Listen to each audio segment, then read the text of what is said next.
باللہ من الشیطان الرجیم بسم اللہ الرحمن الرحیم الحمد للہ والصلاة والسلام علی اہلہا ولعنۃ اللہ علی آلہا اما بعد۔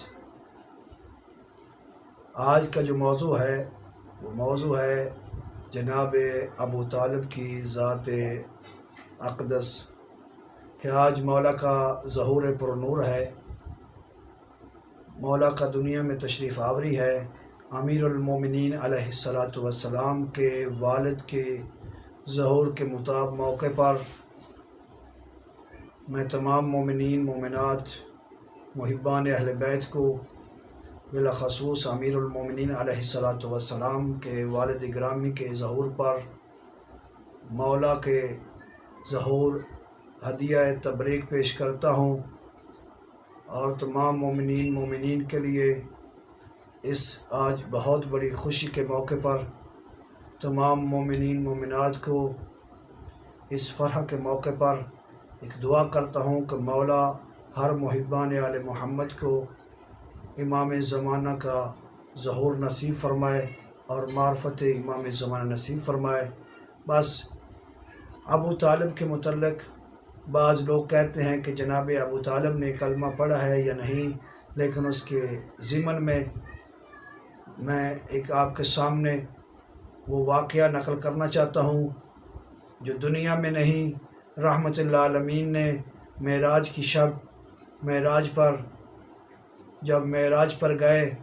تو اللہ نے حکم دیا جبرائیل کو میرے حبیب کو سیر کرائی جائے، میرے حبیب کو آیات دکھائی جائیں، آیات الکبریٰ دکھائی جائیں، آیات العظمیٰ دکھائی جائیں۔ تو جب جنت میں چل رہے تھے تو وہاں پر 4 نور دیکھے جس سے رحمت للعالمین ان جن کی طرف میل ہوئے اور متاثر ہوئے۔ تو پوچھا جبرائیل سے یہ نور کس نور ہیں؟ تو جبرائیل نے کہا یا حبیب اللہ، اے اللہ کے حبیب، یہ پہلا جو نور ہے یہ عام نور نہیں ہے، یہ کسی عام شخص کا نور نہیں ہے، بلکہ آپ کے جد امجد جناب ابو طالب کا عبد المطلب کا نور ہے، اور یہ دوسرا نور جو ہے وہ جناب ابو طالب کا نور ہے۔ یہ جو تیسرا نور ہے یہ جناب جعفر طیار کا نور ہے۔ یہ جو چوتھا نور ہے یہ آپ کے والد گرامی جناب عبداللہ کا نور ہے۔ بس جب نور دیکھے تو سوال یہ ہوتا ہے، رحمت للعالمین اپنے والد کو، اپنے دادا کو، اپنے چاچا کو اور اپنے چچا زاد بھائی جناب جعفر طیار کو جب معراج کی رات دیکھتے ہیں تو اللہ نے ان کو وہ حقیقت دکھائی کہ یعنی ان کی نور والی جو حقیقی ہے دنیا میں تخلیق ہے وہ دکھایا۔ اب یہ بتاؤ، کفر کیونکہ ظلمت ہے اور نور جو ہے وہ ایمان ہے، جو نور ہو وہ ظلمت کی طرف راج نہیں ہوتا۔ اب اسی ضمن میں امیر المومنین علیہ الصلاۃ والسلام علی بن ابی طالب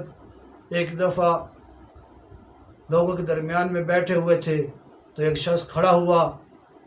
تو کہتا ہے یا علی، آپ کا مقام کیا ہے،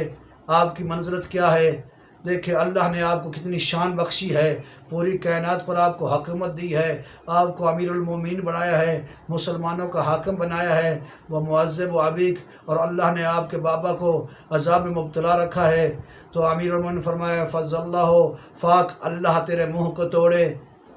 تمہیں پتہ ہے کہ ابو طالب کون ہیں، ابو طالب کا مقام کیا ہے؟ اگر وہ پوری کائنات کے لیے، جو کائنات کے گنہگار ہیں، جو خطا کار ہیں، وہ اللہ کی بارگاہ میں وہ کہے کہ میں ابو طالب امیر المومنین کا بابا، رحمت العالمین کا مربی، علی بن ابی طالب کا والد ماجد، محمد مصطفیٰ صلی اللہ علیہ وسلم کی تربیت کرنے والا، میں ابو طالب تیری بارگاہ میں دعا کرتا ہوں کہ جتنے خطا کار ہیں کائنات میں، جتنے گنہگار ہیں، تو ان کو معاف کر دے، ان کی مغفرت فرما۔ تو امیر المومنین فرماتے ہیں مجھے اس ذات کی قسم ہے جس نے رحمت للعالمین کو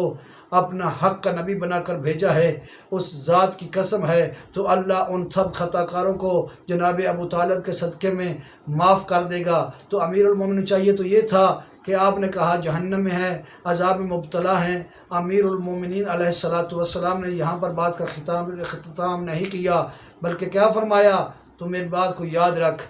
اللہ نے جناب ابو طالب کے نور کو اتنا منور کیا ہے کہ پوری کائنات کا نور ایک طرف ہے۔ جناب ابو طالب کا نور اگر جب ظاہر ہوتا ہے تو وہ جتنے نور ہیں کائنات میں، جس چیز کو اللہ نے منور کیا ہے وہ سب کے سب خاموش ہو جاتے ہیں۔ ابو طالب کا نور فقط نور محمد و آل محمد جو ہے وہ اس میں نہیں، اس کے علاوہ ہے۔ فرمایا وہ کیونکہ فرمایا کہ جناب نور ابو طالب جو ہے وہ نور محمد و علی و فاطمہ و حسن و حسین سے ہے۔ تو اسی ضمن میں مولانا نے فرمایا اس کے علاوہ جتنے نور ہیں وہ ابو طالب کے نزدیک ہیج ہیں، ان کے مقابلے میں کچھ نہیں ہے۔ ابو طالب کا نور جو ہے زیادہ ہے، اجلہ ہے، روشن ہے۔ تو پھر ایک دفعہ ایک اور سائل نے سوال کیا، لوگ کہتے ہیں جناب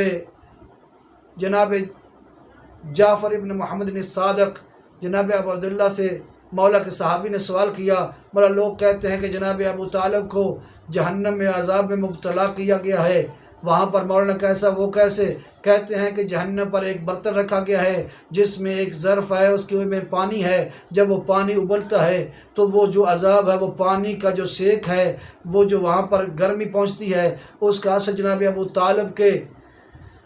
دماغ پر تک پہنچتا ہے۔ تو رحمت العالمین کے بیٹے کو جلال آیا تو مولانا نے فرمایا کذبون، وہ جھوٹ کہتے ہیں، وہ جھوٹ بولتے ہیں۔ کہا مولا اصل حقیقت کیا ہے؟ مولانا نے فرمایا ایک طرف جناب ابو طالب کا ترازو لگایا جائے اور ایک پلڑ میں جناب ابو طالب کا ایمان رکھا جائے، دوسری طرف پوری کائنات کا رحمت اللہ عالمین کے علاوہ، پنج تن پاک 14 معصومین کے علاوہ، یعنی مولا فرمانا چاہتے ہیں کہ آدم کا ایمان ہو، نوح کا ایمان ہو، ابراہیم کا ایمان ہو، اسماعیل کا ایمان ہو، انبیاء کا ایمان ہو، اول سے لے کر آخر تک جسے اللہ نے خلق کیا ہے ان تمام ایمانوں کو ایک پلڑے میں رکھا جائے، ابو طالب کا ایمان دوسرے پلڑے میں رکھا جائے تو جناب ابو طالب کا ایمان جو ہے ان پر حاوی ہو جائے گا۔ والحمدللہ رب العالمین۔